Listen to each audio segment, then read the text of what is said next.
Hey, buddy. My name's Scott. Me and my wife are the owners of the recently opened Helen Highwater, Ivy Cottages Trading and Service Company in New Lisbon, right there on Highway 58. If you're from the area, you probably zipped up and down there a bunch of times, saw boats out front and all that kind of stuff. If not, you may know me from the Harley shop or different places around town. People have been coming in. It's been going good. People come in and they want to know who Helen Highwater is, and they want to know what is this place. Well, thought I should try to talk about that because I've been meaning to write about it because I used to write. I used to think I was going to maybe be some kind of hack writer or something someday. And I discovered the other day I did a couple of these on my personal Facebook, whatever, for different reasons. And I don't really like seeing myself or hearing my own voice at all. But I actually discovered I don't really like writing, not telling the story. And writing kind of takes the fun out of telling the story because you type it and then you gotta think if your commas are in the right place and if your apostrophes are in the right place and if people are gonna understand what you meant. There's no tone of voice in the written word, and I'm not good enough to actually write it out. It's like writing music. Anyway, so kind of like this, and I gotta drive to Walmart anyway, so I thought I'd tell a story and put it up there because the whole Helen Highwater thing is going to take a long time. Let me just tell you, Helen Highwater is not a person. It's kind of a conglomeration of people that I've met and known over my lifetime. Mostly my grandmother, my mother, and my aunt, who was my godmother, and did her job very well. After my mother died until my aunt's passing back in 2014. So, anyway, them, old teachers, old bosses, old, current people that I live with. I've been through a lot in my life. Everybody has. And that's my grandma. Everybody used the. I was kind of a defiant little kid. I had to question everything. And sorry. But all three of them all the time, they say, hey, Scotty, you got to do this one thing. And they'd be like, come hell or high water, boy, you're going to do it. And invariably, that would occur because they weren't going to let me not do what I was supposed to do. So that's where the Helen Highwater part comes from, as the physical image. But the rest is, seriously, I've been through Helen Highwater, and I know probably you guys have too. And I thought, after I'd finally gotten through it, I was able to open this store with my wife and call it Helen Highwater's, and then it was going to be, I had no intention of it being Cottage at first, that just kind of happened, but then it was going to be the trading and service company with the emphasis on service, because that's why I like to do fix things, work on things, do stuff for people, to help them out. And of course, I got to make money, but besides the point, I'm not too worried about that. So that's the trading and service thing, and then the Ivy Cottage part came when this building became available. The thing with that is, my mother, she died in a car accident when she was 49, and before she died, she had this dream she wanted to have a craft shop because she liked making things with dried flowers, and she liked crocheting and that kind of stuff, and she did with the doilies and the hats and all that stuff. And so she wanted to have a craft shop, and my dad did what they had to do in life to get there, and she had herself a little shop in Appleton, and it was called the Ivy Cottage. She would sell craft supplies and finished crafts, and she'd let other people sell crafts in her store. So if you get any idea where I got that kind of stuff from, you're right. And you know what? It turned out that after my mom died, and several years later, my sister also died in a completely separate car accident, and me and my sister used to fight over my mom's stuff until my dad put his foot down about the subject, which was, kind of funny because we were a long way from kids. But so anyway, my sister had all the stuff, and then when her accident happened, then I got it, and so I had my mom sign from her store. It's been hanging in my kitchen for 6 years, and so I had that, and I was like, boy, it'd be kind of cool if I could incorporate that in one. So that's how we ended up with the great big long name. So, anyways, then that's pretty much the basics of that story. And then, so what it is I've got antiques in there and my wife Chris has just, started getting into the whole picking thing. Boy, she picked up a lot of good stuff this weekend, unfortunately, because I told her, I said, as long as she did this, she knows the stuff that I buy, because she's been out on the stores with me. She's gone out picking around with me, basically watching me before she actually got her own interest really going. She's always liked old stuff too. I'm not saying she didn't. But anyway, I told her when we did this, I said, don't worry about it. You're going to get like me. You know what I like to buy. Just buy that kind of stuff for the shop. It'll be good. You're going to be great. And she has been. And she goes out there and she finds all this stuff now.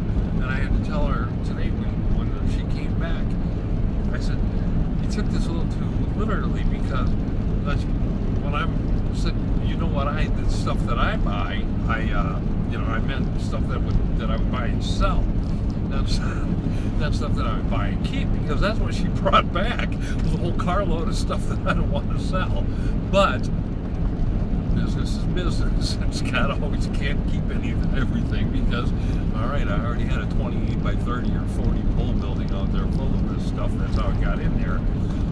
So I got all these antiques, and it's cool stuff. I mean, to me, I was born in the 60s, raised in the 70s, came of age in the 80s, and, that's where things were for me. And I loved growing up. When I was a kid, I loved being alive. I was, straight A student, man. I had all kinds of operations going on. My dad was in the Army, and we got to live all over because of this. And by the way, I was saying, I'm not sponsored by Beck's NA. That's non-alcoholic beer. I do not drink, haven't drank for a long time. Just thought I should say that, because some people who don't know me kind of freak out on my energy levels. But anyways, but if Beck's non-alcoholic, beer did want to have some sponsorship, which I'm going to get to in a minute, I'd be welcome. But anyway, I'm just going to, a little parched here.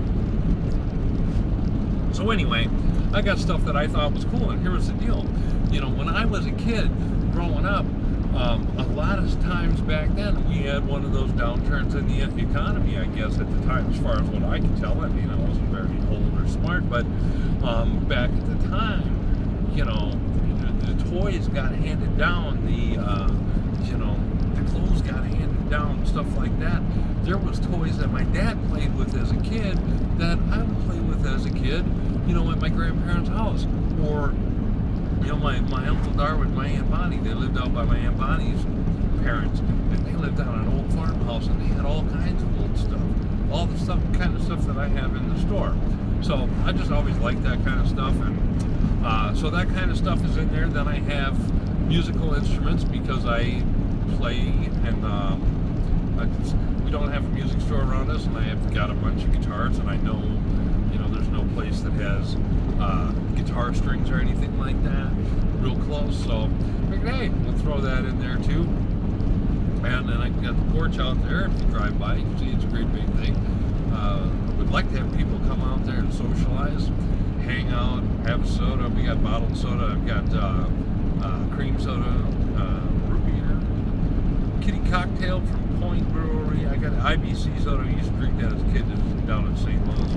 But anyway, so I had this great opportunity to have this really great life when I was young, and there came a point in time when I had decided to throw it away, but that's a whole other story. I recovered. I'm here. It's okay.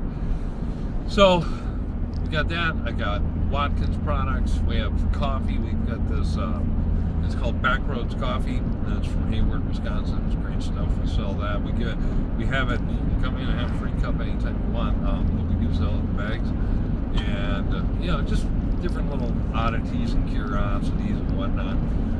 The biggest thing is services. We want to do basic property maintenance for older folks that don't really want to be out there cutting their grass or plowing their snow, or they're getting overcharged in general. We try to be fair. All we got to do is make a living here, and I still have a day job, so my wife, so we're good there. And then I like fixing stuff. I fixed a grandfather clock for a couple the other day. I fixed a snow blower today. I got a couple other projects. When I get it from my dad, he just fixed up a rototiller for me. He fixed up most of the guitars that I brought him that were actually not in the best of shape. And so I think I got the best possible mix of my mother and my father. And it's like, I see a lot of people go, oh my God, I'm becoming my mother, or I'm becoming my father. To me, man, I had some big shoes to follow, man. And I'm glad I'm not, I don't really think I'm anywhere near the level of my mother and father, but you know what? When my dad, talks to me man to man and, lets me know that he's proud of me just by the way he's talking to me, there ain't nothing better in the world, and I gotta believe my mom is too, so I'm cool with that. Anyway, I digress a lot. That's another reason I suck as a writer, and I just go all over the place. I eventually come back. So anyway, the other thing we got out there is this park and sell lot. I'll tell you the story behind that. I'd also wanted to have, because I got so much room out there, I wanted to have just a strictly vintage car lot. And I would go, buy some or something, and they don't have to be in good shape or anything like that. They can be restoration projects, as long as I can make them good sitting out on lawns and the landlord don't get mad, I'm good, right? And I wanted to have the whole cheesy lights, and then I was going to have, make up some goofy commercials, see if I can get me some plaid pants like from back in the day. And I just got a kick out of the idea of doing that. So I go to see what it's going to cost. Well, I have my friend Tim look up what it's going to cost to get a motor vehicle license. And he sends me a text. He's like, dude, you don't want to do this. And I'm like, what? And he tells me I got to have like a $50,000 surety bond. Like I've ever had $50,000 in cash in my life. And I got to have a service shop with so many qualified mechanics and all that. And I'm like, nope, not going to do it. But I'm not real big on regulations, but I can't change them. So that's what the law is. But my little workaround to go up to the line, which is what I'm famous for, because sometimes you have to, I can have a park and sell lot where guys can come out and put their car, bike, boat, whatever. Right now I've got some old boats out there, and they can have it out there, and rather than the regular park and sell, which you've seen these things out in the country, somebody's got a corner lot somewhere, they let people park and sell their stuff there, like whatever, and it's like a very good idea, but that's all it is. It's just sitting there and people come by, they can't look inside, they can't hear it run, they can't nothing, So in this particular case, it's there. I will know, because I will talk with the people. I'll get to know whatever it is they're selling. And hey, I've been selling Harley-Davidson motorcycles for 12 years. So, you have a salesman on site actually working for you. Now, I can't sell the cars because I'm not going to have a motor vehicle license. So what the deal is, $34.99 a month. I take care of it while it's there. I get to learn what you need to get for it. And I get $34.99 every month that you keep it there. And he's in a hurry there from Minnesota. They're used to 70. But anyway, it's $34.99 a month to keep it there until it sells. And I'll actually be out there, helping your customer get to know the vehicle or the boat or the bike or whatever it is you're selling. And that way, hopefully, you would sell faster. And you're still just going to give me $34.99 because I can't sell the bike for you, or the car, or the boat.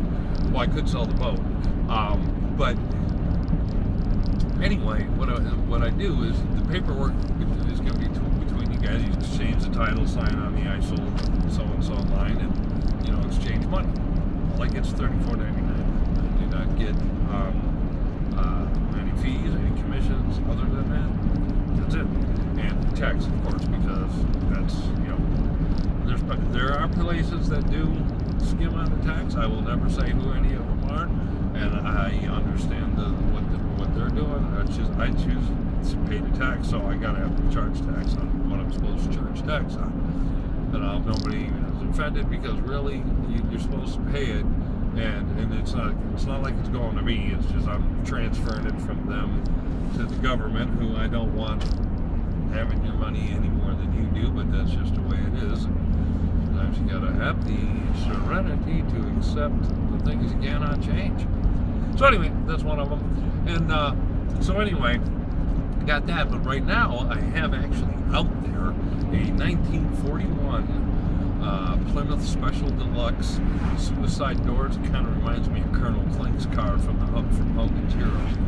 And Rusty but Trusty, she was sitting in a barn. I pulled her out, got up on the trailer, and brought her back. Took it out too. Chris helped me get it off, which was funny. She thought I was going to get rolled over or something. I got it. So anyway, I got it out there, and I want to trade it because I got, the way I got it, it was just, it's not a money thing. It was like something to me. See, I've always, if I've got something and I don't need it, you got something and you don't need it, that's better than spending money. I call money that's not green, and that's everything from a 1941 Plymouth Special Deluxe, the suicide doors, to cutting grass, physical labor, whatever. I mean, we can do stuff for each other that doesn't take money out of each other's pockets when we don't really want, to be giving away money out of our pockets. We need things. And face it, it's better to have money for the people that can't come up with anything more creative than a little green piece of paper that ain't worth anything. So anyway, I'd rather trade it. And what I need is a 4-wheel drive truck with a plow on the front. I don't care how old it is. I don't care if it's got some rust. I would actually prefer like an old Ford F-150 or something. I had a 70s one. I loved the damn thing. And the tranny blew up. And the tranny blew so bad when I took it in, they asked me if I tried to pull a semi with the emergency brake on. Don't ask me what I did. But anyway, so I want that. It's not required. If somebody comes and makes a right offer, they tell me a good story. Like the kid, I had a kid that came out and he wanted to get it to work on with his dad, and he was like, well, how much do you want for it? And I didn't have a number because I just picked it up that day, and I hadn't even done any research on what it might be worth, and I'd already kind of determined that I didn't want to sell it. So and that too is why some people a couple times have come in there and go, what is this place? And they go like, well, it's a combination between Gilligan's Island and American Pickers. And I think that's funny, but the reason that is I've got picnic tables out front, and they got the big teepee, or the tiki umbrella on them, sunscreen, whatever. And then you got this old car sitting on the side of the building like they do on that antique archaeology, but it's just coincidence. And mine's next to the building, not out in front of it. But anyway, so it's just sitting there. Now I'm thinking, you know what? People can buy. Because the reason I like old cars is when me and my brother were kids, we were living all over the place, wherever we were, we would find the damn junkyards. We would find the cars that people had hidden in the back of their property that we could sneak in, and we'd go get these cars, man. And we'd sit there. Of course, I always had to be the driver unless he wanted something or I wanted something from him, then I had to let him be the driver, and we'd sit there and we'd talk about how someday we're going to have a car. We're going to come back, we're going to get this car, we're going to fix it up. We can do that, all that stuff. Those are some of the best times of my life. So many cars we have been in, me and my brother. And, and my dad used to work on cars. He had them run. He had motorcycles, so we got everything we got it all from, my brother and I are not that different. And my brother and I are not that different from my dad. But anyway, so that's the kind of thing, and I'm like, man, people can come down as long as this thing's here. Bring your kids down, take a picture in there, man. You can, sit them in the car, let them sit there, this thing is 1941, and it's got a radio in it. So, to me, what I think about is, okay, this, first of all, it's a really unique radio. I think this car has always been in Wisconsin because the radio is like straight up and down, and it's got WEAU, WSEU, WGN, or something like that. So I think it was from up north in Wisconsin where I got it, because those were the stations I think you can get there, but I'm not sure.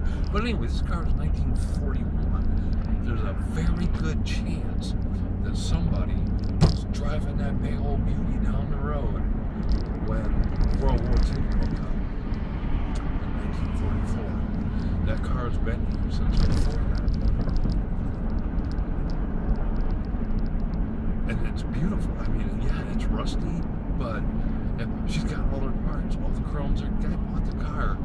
He was he was a young guy, well, younger than he is now. It was 15 years ago.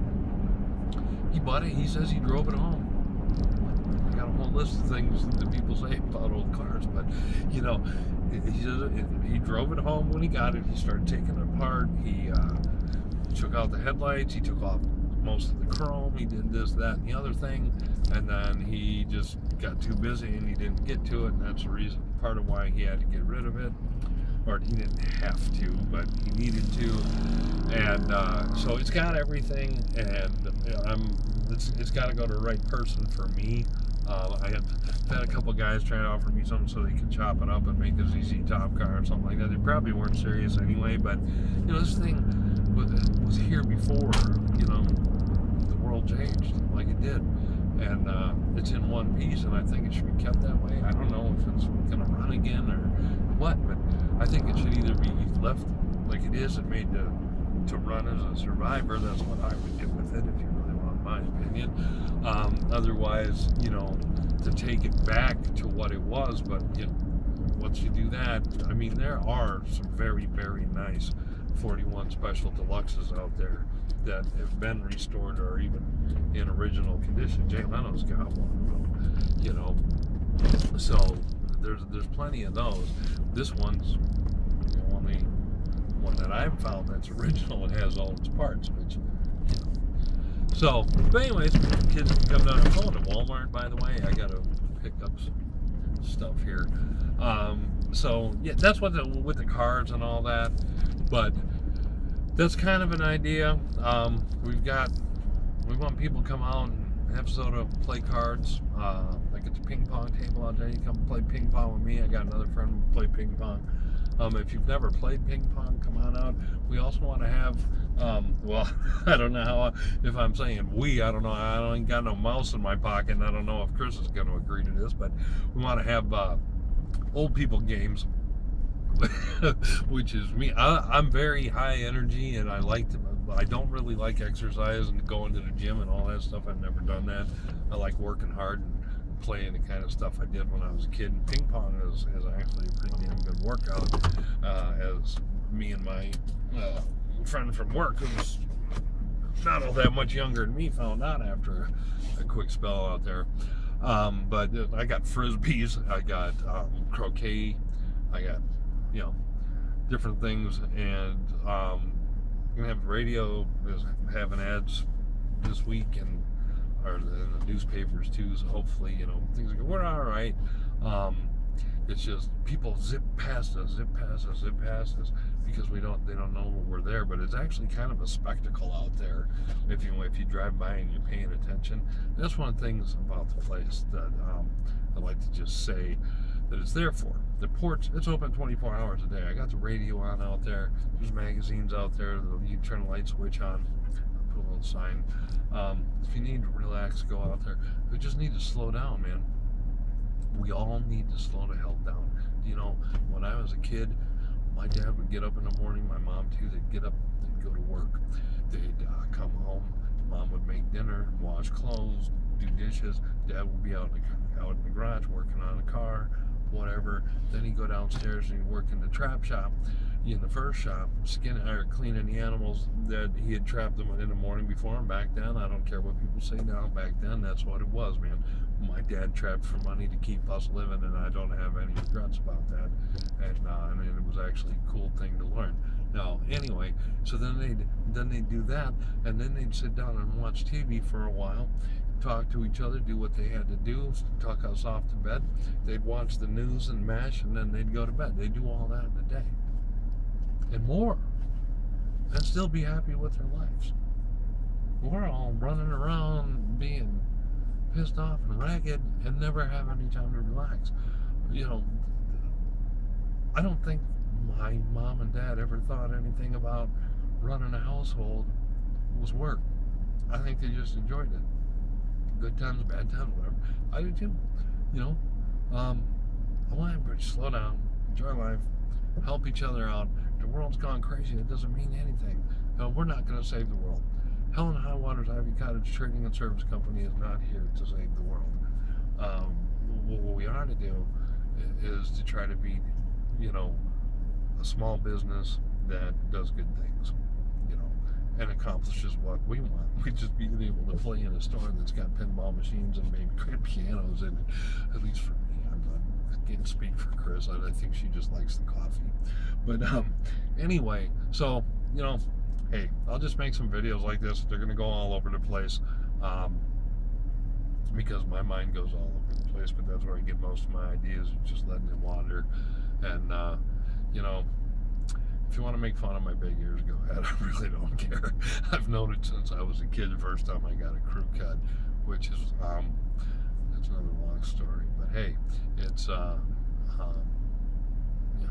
July 22nd, and we've had a good day out there at the shop. We got to take the dog out to the car show. It was his first car show, and now it's time to go into Walmart. So thanks a lot. Talk to you later. Have a great day. And as Jerry Taft used to say, who's still around, by the way, good night and better tomorrows.